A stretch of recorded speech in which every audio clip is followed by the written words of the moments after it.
Question, tell me what you think about me. I buy my own diamonds and I buy my own rings. Only ring your celly when I'm feeling.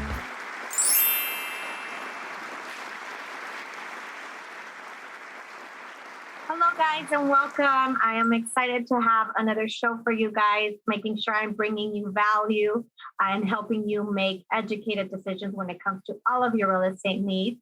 So today I am excited. We have another wonderful guest. This individual is a native to LA like myself. He has been in the finance business for over 15 years, specializing in residential and commercial. And his specialty is actually multifamily, commercial, and bridge loans. So without further ado, I'd like to welcome Mr. Ryan Butler to the show with us today. Hey, Joanna, how are you? Hi, I'm great. How about yourself? Fantastic. Awesome. Well, thank you so much for joining us today. I know we're going to touch on a very important topic today, and it's something that is on everybody's mind when it comes to our economy, real estate, where we're headed, are we going into a market crash, and all that good stuff.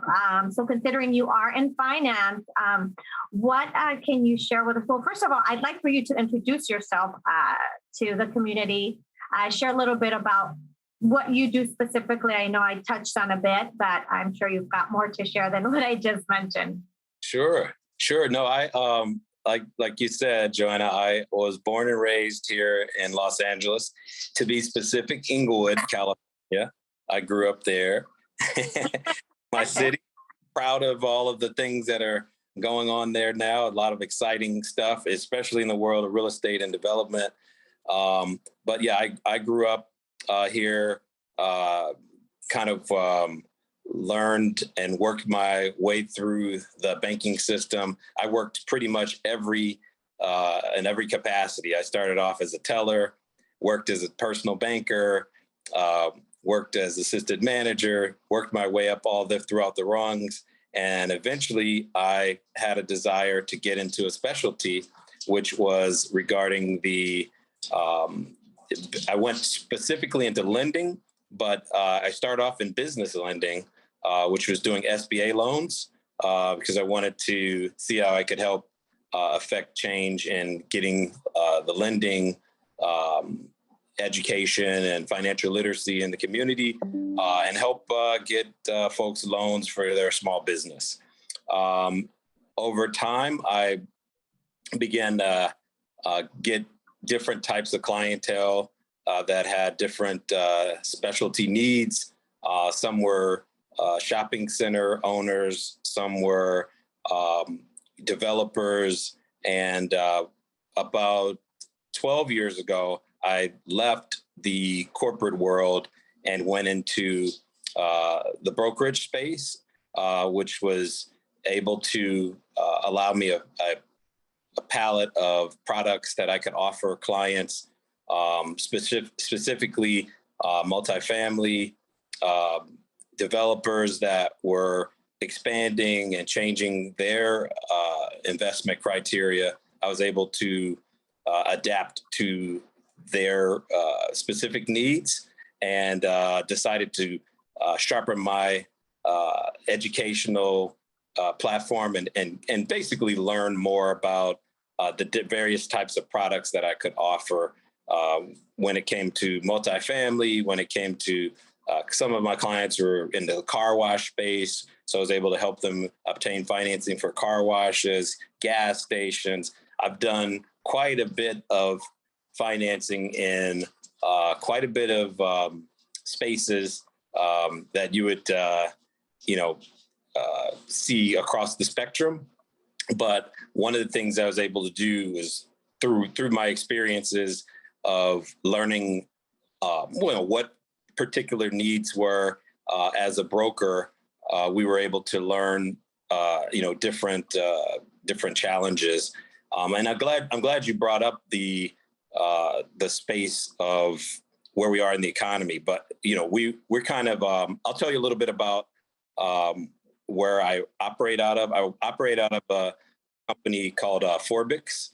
And Forbix, we have our specialty is multifamily. We do ground up construction, bridge loans.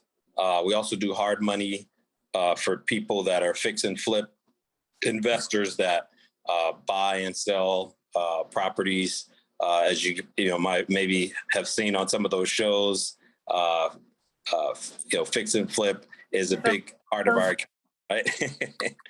So I've got a chance to learn a lot in all these aspects, but essentially learning that it's really about being prepared for some of the changes that occur in our economic landscape. So today, some people might have been paying attention to the news. We had a 0.75% rate hike that the Federal Reserve did today, which is going to affect people from all walks of life. As some people may know, interest rates are controlled by the federal funds rate.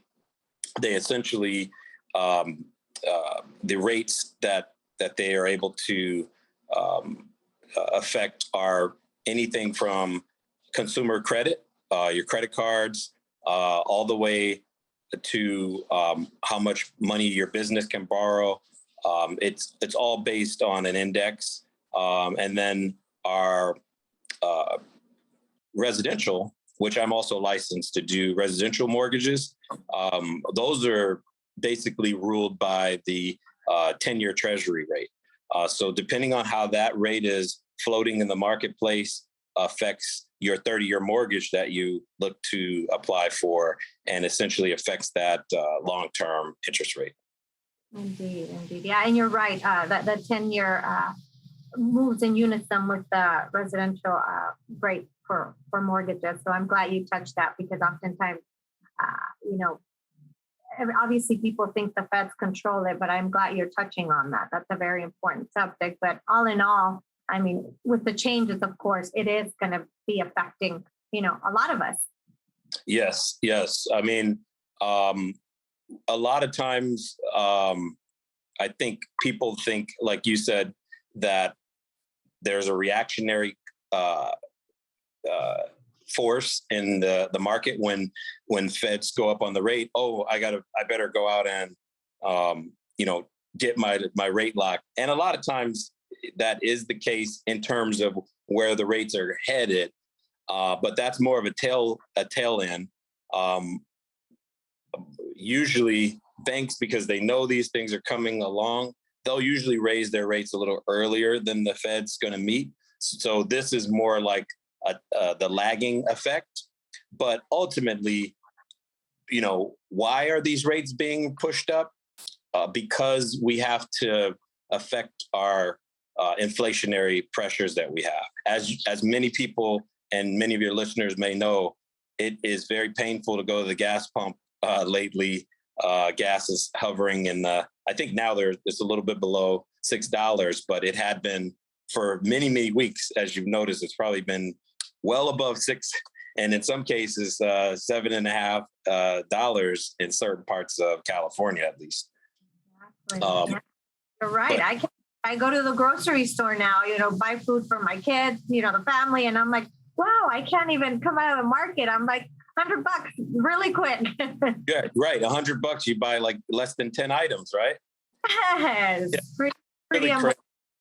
But in order to affect the rate that $100 shrinks, the feds have to get involved in basically sucking the buying power out of the consumer. Essentially what it does, it takes money out of the economy to slow down the race, what I call the race to the top, which is where we're headed right now. We're racing to the top of what anything's going to cost, whether that's, and it trickles. It's like gas. It starts with gas, then things that are goods or goods and services. Our delivery fees go up, then our wood lumber costs go up, which means now the house costs go up, which means everything trickles down to what happens with gas and oil. So those are very, very strong indicators about how pricing is going to be down the line. So essentially, the job of the Fed is to try and pump the brakes on the economy going and growing too quickly. If it grows too quickly, you're putting yourself in a position where you're going to have these runaway costs, and ultimately, if they can take, the balancing act of the Fed is to try and slow down buying, slow down borrowing, slow down things that are on a runaway train to try and keep that inflationary number from continuing to go up. I think last month our inflationary rate was well above 9%. So as you just attested, year after year, or at least between last year and this year, we've seen quite a bit an increase of what we would have spent on some of the same ticket items that we would have. And that's gonna, if inflation doesn't get under control with these measures, then it will continue to go and grow in a negative direction. So I think that we're going to start to see, as time ticks on, some pullback on some of the buying power that consumers are going to have. Businesses can borrow because it's just simply more expensive to apply for a home loan. Like we were 2.75, just a little less than a year ago, and now we're like above 5.5% in some cases. So for a 30-year mortgage.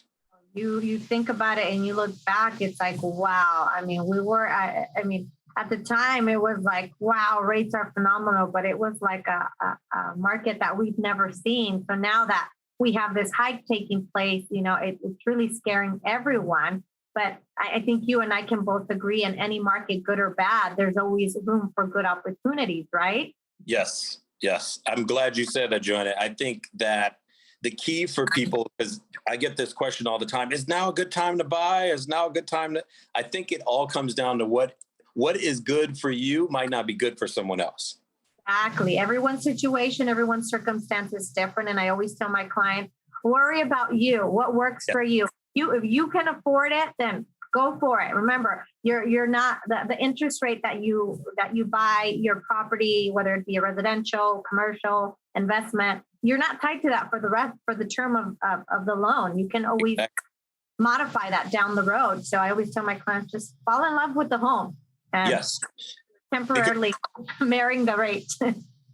One thing we can definitely determine is that if you own it, then eventually there'll be equity. Eventually markets do go down and they go back up. But some things that are I call non-negotiables are your expenses that go for housing. Whether you're renting or buying, you're still paying for housing, right? So it's just when it comes down to that individual, how much is it that you can afford? And those are the conversations you're having, more or less. Is it fit for my budget? Does it fit for my expenses? Now, if I'm going to buy a house, then my conversations are going to now be around what are some of my other monthly expenses that I'm going to probably pull back on that are not necessarily necessities. Housing is a necessity. Food is a necessity. So at some point, food and your housing are going to be your transportation. Those three are going to be some of the most important parts of where you are. So those are things that I would say, assess your budget, see what it is you can afford in terms of, what your monthly budget is for whatever particular property you're looking at, and then make your decisions based on that. And again, eventually, if the market were to come down, which so far there hasn't been any let up so far, it seems like it's still fairly healthy. Obviously, there's probably not 100 offers. You might maybe going down to 15 or 17 offers, but there's still a lot of people out there with, cash. And again, there'll be a time where I think some of this catches up with each other, but I think the key is making the right choices for your own budget and your own self. Indeed. And of course, being in the trenches, of course, we are seeing changes. The market is tending to slow down. Home prices are not appreciating the way they were, this time of year, but still inventory is very limited. And of course, the increase in prices that we saw, last year, all of this had to do with obviously the supply and demand. So it goes hand in hand. So I'm glad definitely touching on that. Very important topics for consumers to know in order to make the right decision, whether now or later, whether do something now or, wait later. One of the things I would say, Joanna, is as you see, even though prices may be tapering off or you're not seeing, I think unhealthy growth is 20% every single year. I mean, that's just not sustainable in any economy, right? Yeah, exactly. But to go back to your point about the supply and demand issue, now, as you see, because there's a lower supply of housing, there's going to be pressures on the rents. So people are still paying. I saw a report the other day that in Florida, there's a certain county that rent numbers went up 60% rent increases from the previous year. So again, a lot of this stuff has to be tapered off by shortening the spigot, having the feds pull back on how much cash is out there. What we had a lot of stimulus money that was being pumped into the economy to keep COVID and all that stuff from shutting down the economy. Now, because there's so much cash still floating around, they have to shrink up some of that cash supply so that ultimately you cool it down, not to a freezer, but, I just saw in the news, that homelessness is becoming an even greater concern as a result of what's going on with our economy, affordability, consumer goods. So yeah, we definitely need to put a halt to that and get back to, what normal should be for us. Yes. I mean, some of the things I'll let people know is like some of the things that are pretty interesting is a lot of, some people aren't even aware that, when you're in that right position, there are some things that you can do to qualify. And I'll briefly touch on some of the qualification methods we have, just briefly.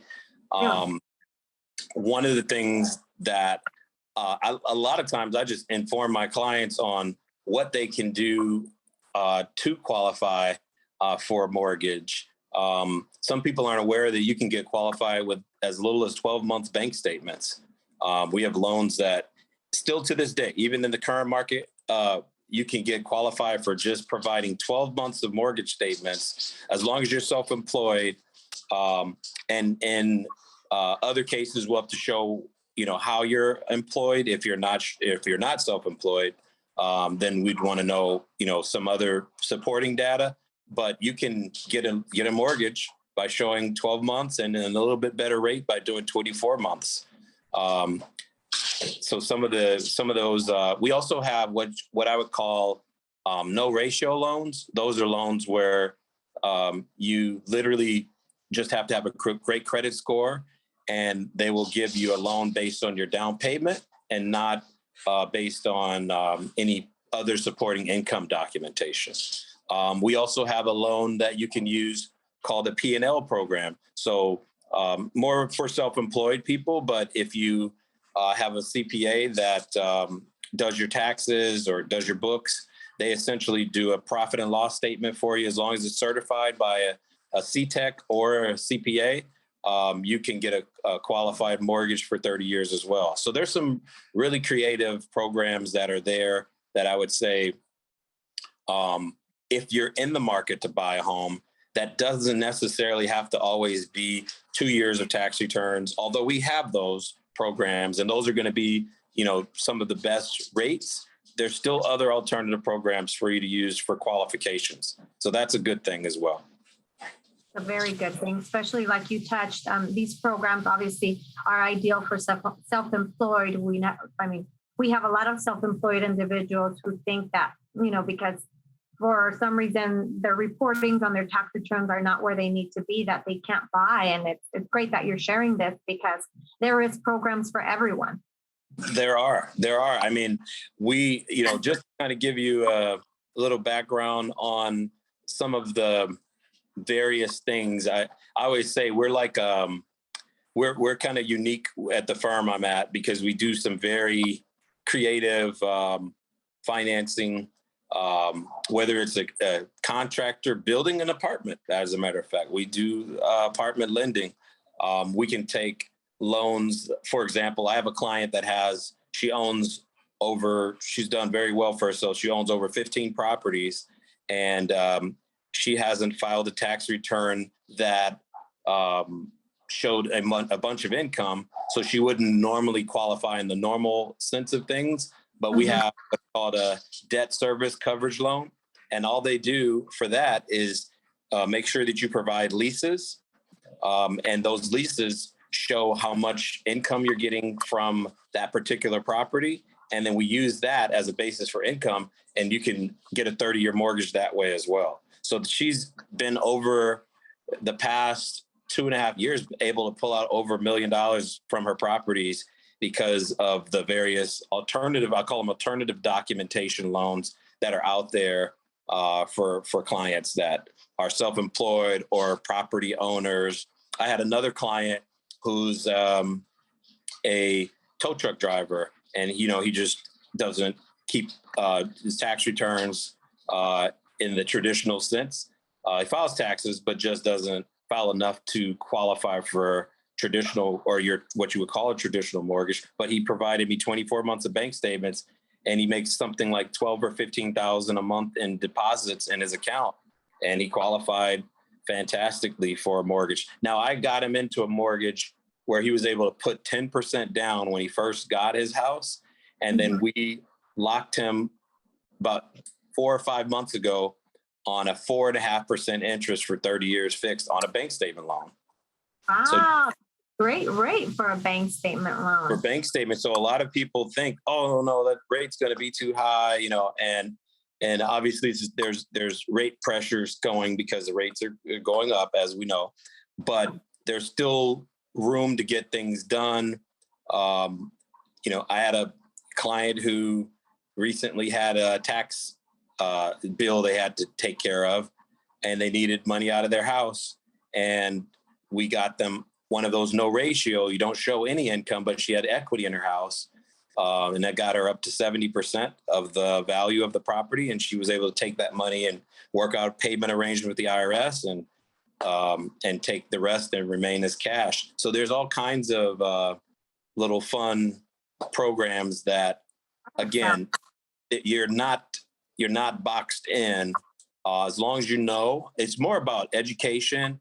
And I look for relationships like yourself, because realtors talk to and brokers talk to people all the time.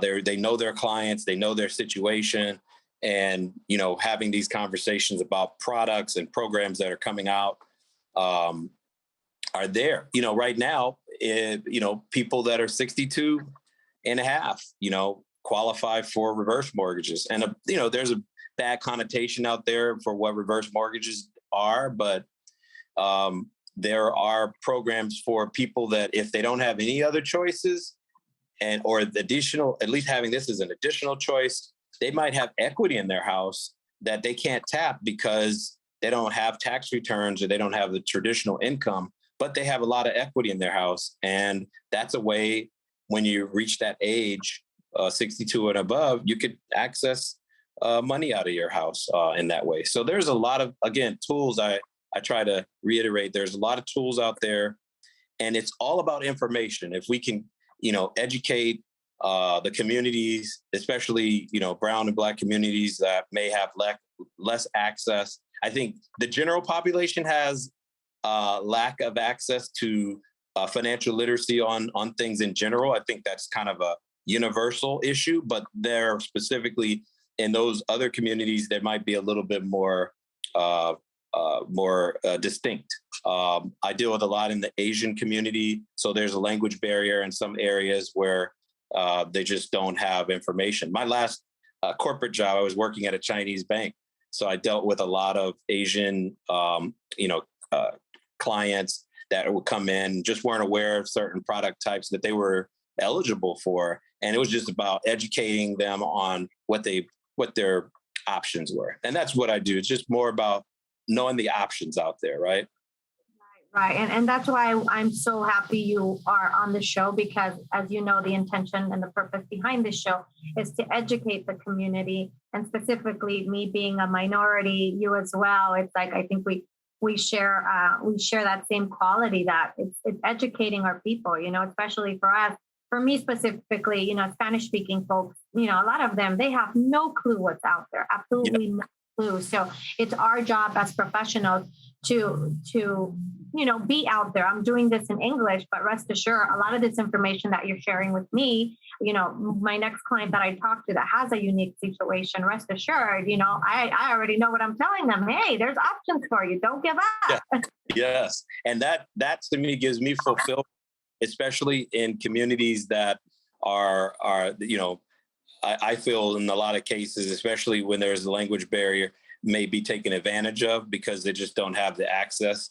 So it gives me fulfillment to see the education. I have what I call referral partners, people that refer business over, and Spanish speaking. I've got Vietnamese, Cambodian, and all of these are people that are reaching a community that I might not be able to reach, but they reach them through me and I reach through them, and we're able to get the information out so that they know that there's some options. And that's all people want to know, because a lot of times people walk into the larger institutions, and I won't name them, but they're on every corner.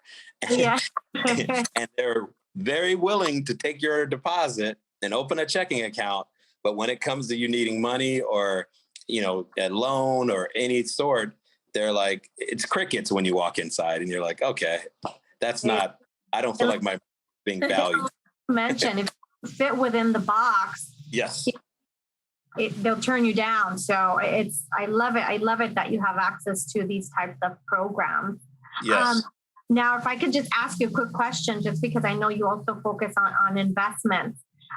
You mentioned something about a bridge loan. Can you share a little bit more about what a bridge loan is, so some of these consumers out there can have an idea of what that is? Because that's not a common terminology used out there. Obviously, we know about it, but most consumers don't. Sure. Very good. Very great question. A bridge loan is similar to the name of a traditional bridge that you see, that you cross when you're driving across a bridge. Basically, a bridge is, let's say, for example, you buy a house that's not in livable condition, but you need to be able to buy that house at that time because maybe it's an opportunity to be able to fix it up, maybe sell it or fix it up to live in. You will need a bridge loan that gets you to the other side so that you can finish the work that needs to be done, so that ultimately that you're going to get it into what we would call a traditional loan or traditional mortgage. That is more of a long-term loan. So traditional bridge loans are typically 1 year, max maybe 2 years. Some guys that I have that are clients are contractors or developers. They might buy a single family residence. We would give them a bridge loan, or some people call them hard money loans, but we would give them a bridge loan that would give them enough money to buy the property that with the down payment, they're going to actually do the fix, and then we'll get them refinanced into more of a traditional loan.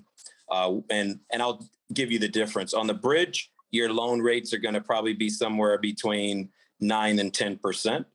And then we'd get you back into traditional in the 4s and 5% rates, giving you what we would call an exit. So your exit to the bridge would be a traditional loan that has a much lower interest rate once the property is complete and up to par or up to standard with what traditional companies would want to finance.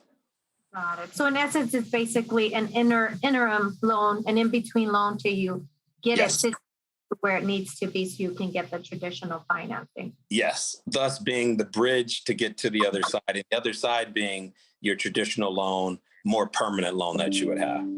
Awesome. And usually with these types of programs, like how much money does someone need to have in order to be able to obtain a bridge loan when considering buying a property that may need this type of financing? Another great question. We would typically look for 20% down. So that's going to be because a bridge lender wants to make sure you have enough skin in it. But sometimes those bridge loans can be as low as 10%, but those are typically given to people who have the experience, because what a lender looks at, and I try to explain this to clients, whether they're a new investor or a more experienced investor, typically experienced investors know, but the reason being why they would give you less with more experience, because people will say, well, why do they have to put less down when they've got more experience? They should help the person that has less experience. Well, from the other perspective, from the other side, the person that's lending the money is going to give more risk consideration to the person that they don't have a relationship with yet, to the person that they've lent money before, or they've seen a track record that shows, oh, they can do this with less margin in the property. They can do this with less money because they've experienced being able to see a project through. They've gone through the bridge a few times. They've gone to the other side and completed a project by either selling it or refinancing it into a more permanent loan. So typically they're going to give you less stringency or less strict guidelines when they see that you've established a track record. So once you kind of start and you establish a track record enough times, and I'd say probably your second or third time, they'll start to say, okay, this person knows what they're doing. Okay, so it's obviously going to be based on your experience, like anything, the more Yes. experience you have, the more value that, you have to offer or that they're going to give to you. So that's awesome. Yes. Wow. Well, I mean, you've shared definitely a lot of valuable information, Ryan. I don't even know what else to ask you. I'm blown away by all the information you shared about the niche products that you offer, because, in essence, that's what they are. They're unique. So with that being said, if someone wants to get a hold of you, I know you shared your company information, where can they reach you? Either, you have a preferred Instagram, Facebook, website. Yes. Yeah, they can reach me. I can be reached through my email, which is ryan.butler@forbix.com. Or you can also reach me on my cell phone. That's a way to reach. A lot of my clients reach me through the cell phone because they're able to text and I'll respond through text. I work pretty much almost 24/7, but you're busy. I try to save Sundays for family day and relax day, but usually Monday through Saturday, you can reach me text or email. And I think that's a way to also reach me. My phone number is 310-710-2353. But also, I would say referral partners like Joanna are another great way to reach me, because they kind of get the context of what it is that you're trying to do. I look at folks like yourself as the greatest partners, because we're both in the business. I don't do what you do. You don't do what I do. But they're great symbiotic relationships, because I can send business your way as well. And that's how I get a majority of my business, is through referrals. Awesome. No, and likewise. And I think what captured me from the beginning since I met you is that I would say we come from the bottom up. I started with a similar background, corporate America. I started as a puny little receptionist, in the back end. Hi, girl, and now it's like, you worked your way up and here we are, meeting people like yourself, and most importantly, making a difference to the community, which is why I love what I do. And obviously I can tell that, that's the same thing for you. So awesome. I'm so grateful for this opportunity, Ryan, and rest assured, I know you and I are going to be definitely working together in the near future. But above all, thank you for being part of the show. And it was awesome having you. Thank you, Joanna, for inviting me. It's important, places like your platform where we get this information shared, and important to share the data and information with your listeners and your viewers. So I really, really appreciate you taking the time and having me on your show as well. I appreciate it very much. Appreciate it. You have a blessed day. You too. Thank you so much. Okay. Bye. Bye-bye. Glutathione is a big word. It's the body's own master antioxidant.